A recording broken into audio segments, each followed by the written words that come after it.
Mwanaume anayetoa shahawa nyepesi inaweza kuwa ni sababu ya kushindwa kurutubisha yai la mwanamke? Ni swali tumeulizwa hapo, and kitu ambacho watu wakifahamu ni kwamba shahawa au niseme kitu kinachotoka mwanaume akifika kileleni huwa kinategemea na frequency ya lini umetoka kufanya.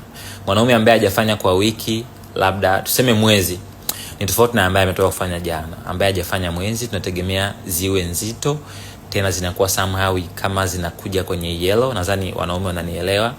Lakini pia kwa yule ambaye ametoka kufanya jana au ametoka kufanya hapo hapo akarudia, zinakuwa nyepesi na zinakuwa chache. Kwa hiyo hii inaeleweka. Nadhani kwanza tuweze kutofautisha kwenye hizo muktadha.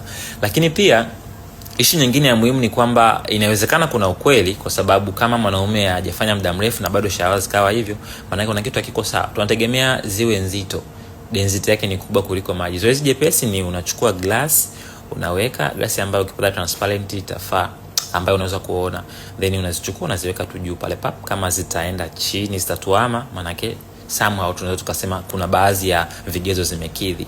Lakini kama zitabaki juu au zitakaa katikati, maana yake kuna shida.